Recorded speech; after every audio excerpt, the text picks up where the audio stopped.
Bienvenidos a este primer video introductorio acerca de qué es la meditación bíblica. Mi nombre es Evelyn y voy a estar compartiendo con ustedes el Salmo 1, versículos 1 al 3. Hoy vamos a estar reflexionando acerca de qué es la meditación bíblica, cuál es su propósito, para que esto pueda ser provechoso a la hora de meditar en la palabra de Dios. Algunos conocen esta práctica como tiempo devocional o tiempo de calidad o encuentro con Dios.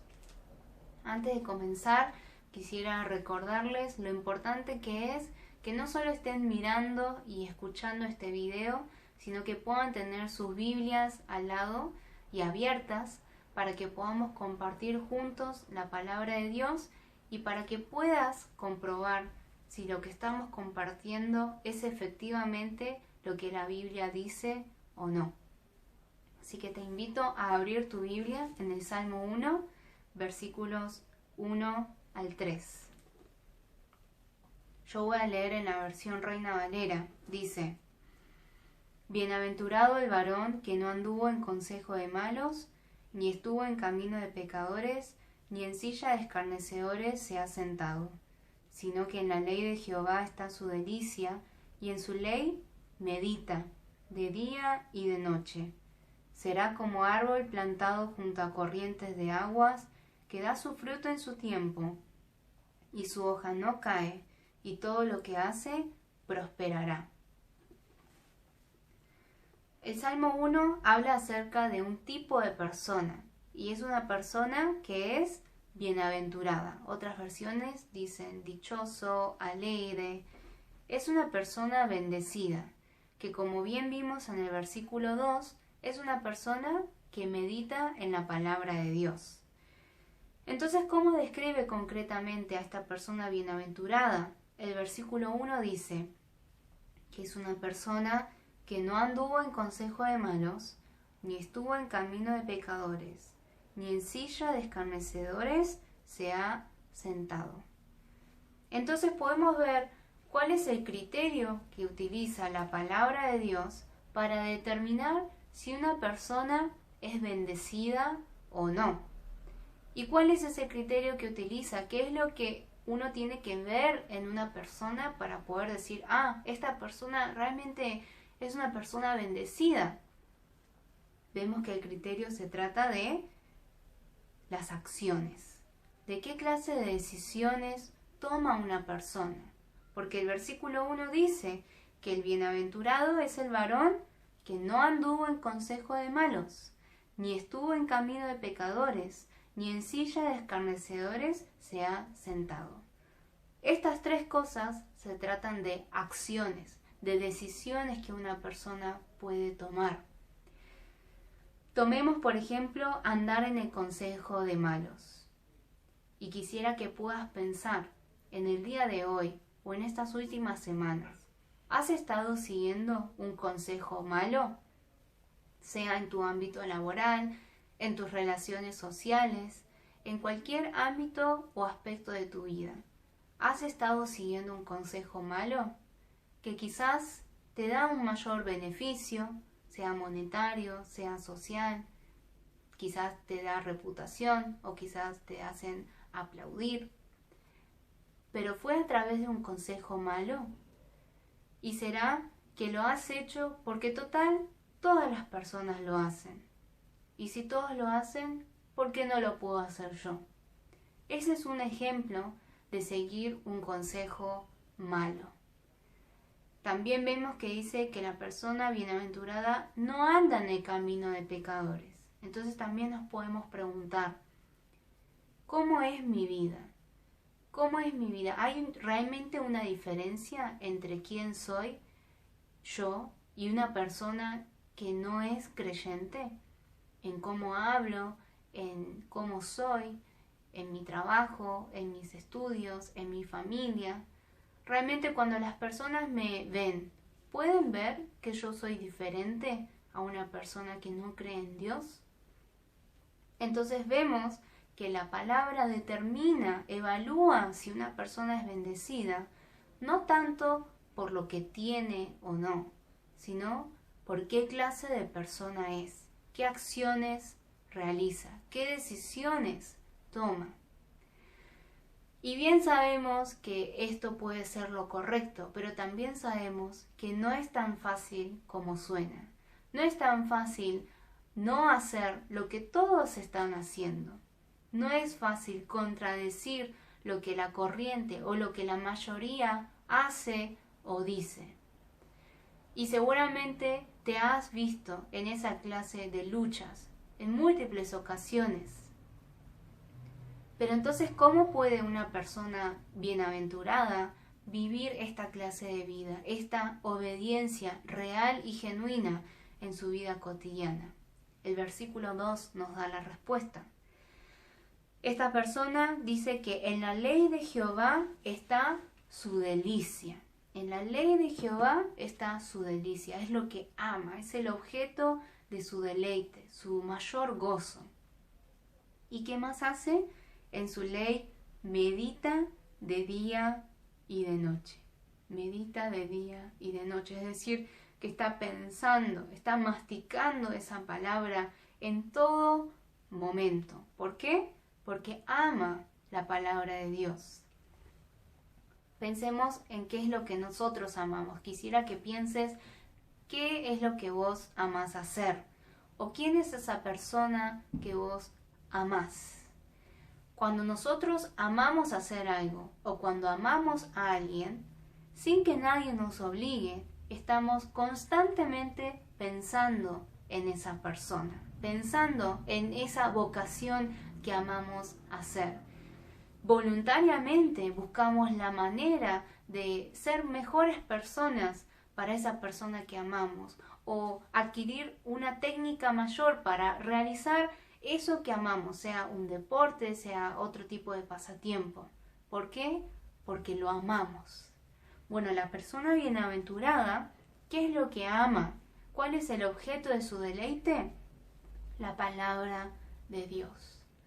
Ama profundamente la palabra de Dios y por eso está pensando en la palabra de Dios constantemente, de día y de noche. Entonces, ¿qué pasa cuando una persona está pensando constantemente en la palabra de Dios? Supongamos que ese día meditamos en un pasaje que habla acerca de cuán celoso es Dios. O meditamos en un pasaje en el cual nos habla de la santidad de Dios, de la perfección de Dios. O meditamos en un pasaje que nos habla del amor de Dios y cómo Él nos perdona. Y cómo Él desea que nosotros también seamos así con nuestro prójimo, que amemos a nuestro prójimo, que perdonemos a nuestros enemigos, que busquemos esa santidad de Dios. ¿Qué va a pasar? Vamos a cerrar nuestras Biblias, vamos a salir de nuestras casas, vamos a tomar el colectivo o el taxi o caminar hasta nuestro lugar de trabajo, nuestra facultad o encontrarnos con esa persona con la cual teníamos una cita. Y supongamos que durante el día alguna persona nos hace algún daño de cualquier tipo. Seguramente nuestra reacción natural puede ser la de enojo, la de ira, quizás insultar o quizás guardar rencor en nuestro corazón.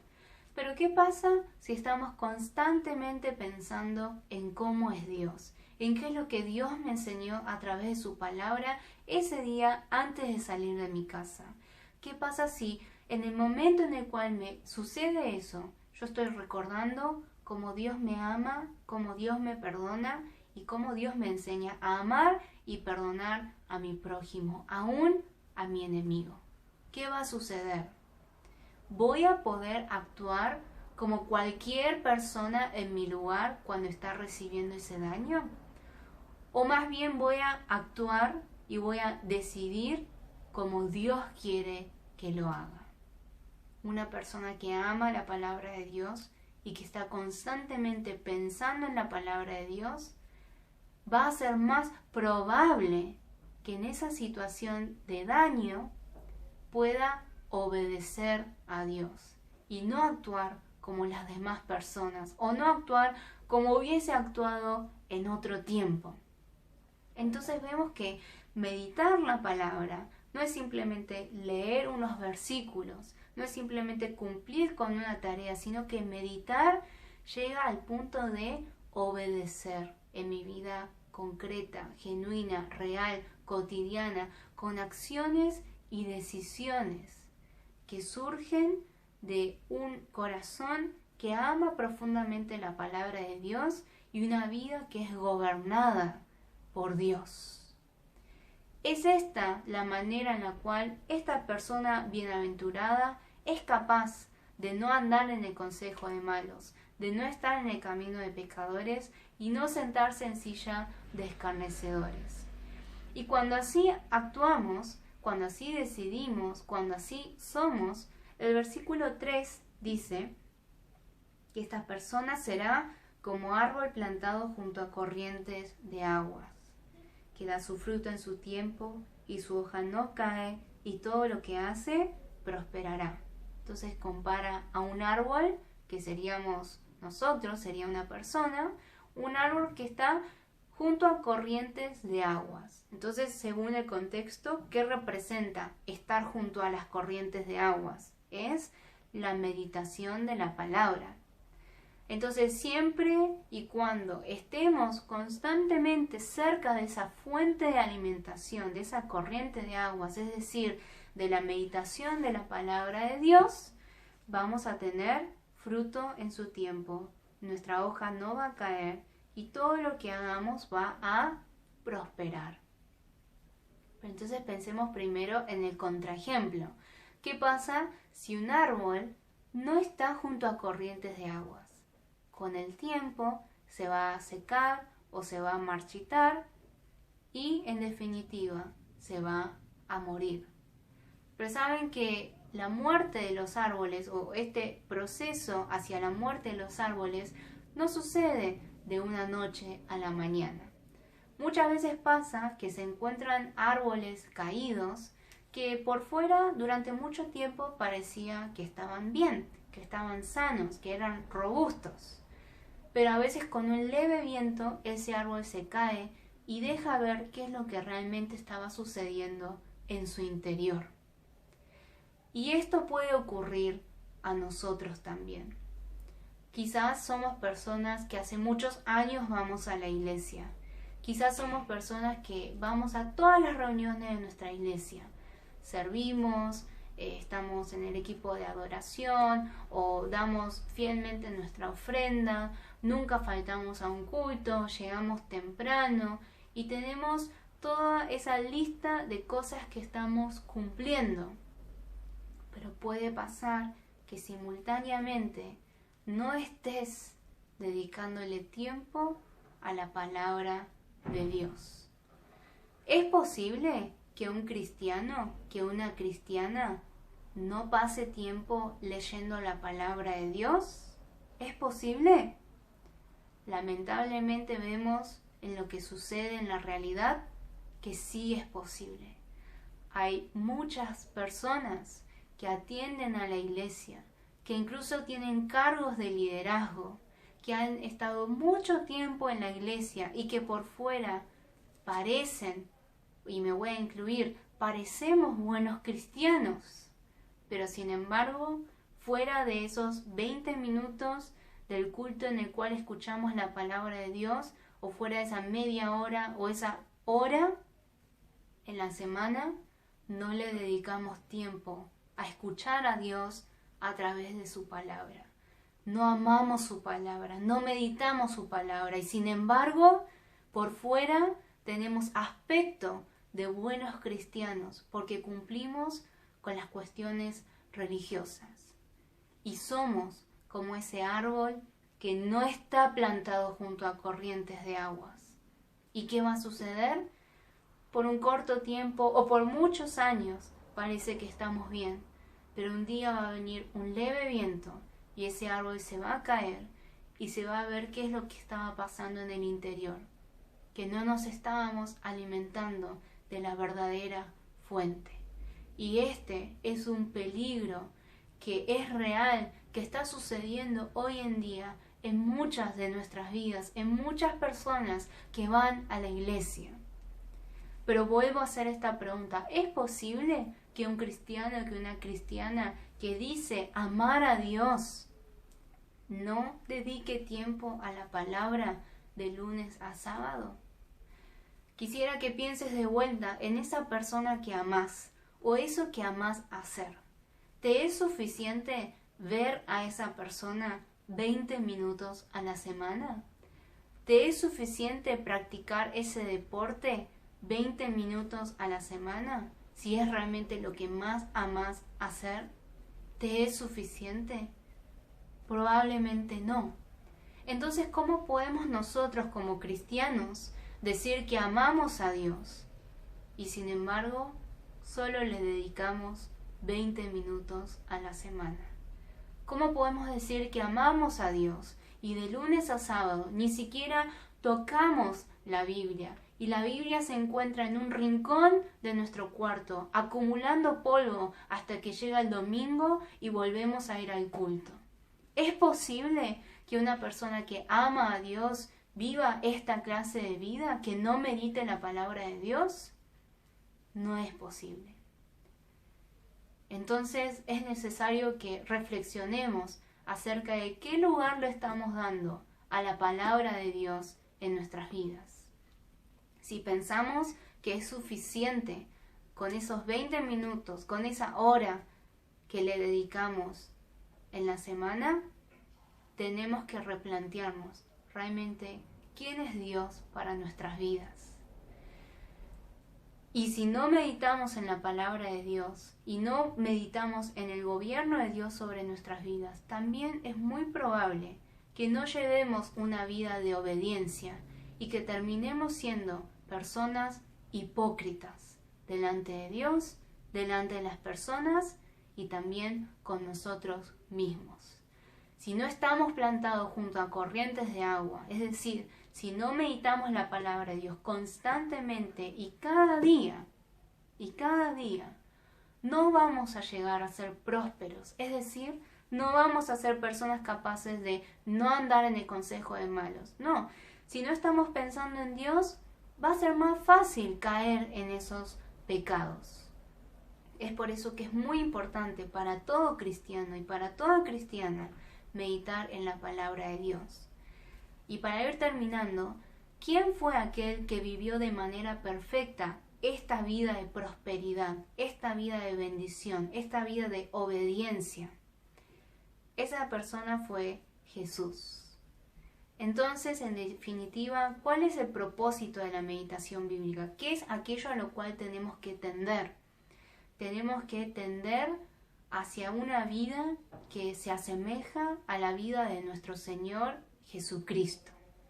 Entonces, cuanto amemos la palabra de Dios, cuanto más pasemos recordando la palabra de Dios y obedezcamos de esta manera, vamos a disfrutar de este gran privilegio que es el de ser como nuestro Señor Jesucristo.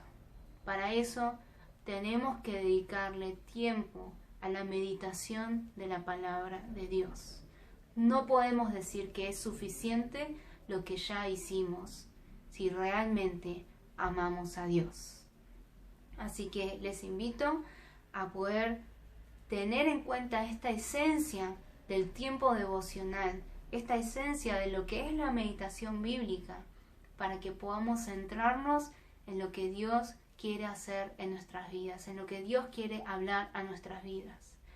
El Señor, a través de su palabra, desea transformarnos, desea enseñarnos qué es la verdadera prosperidad.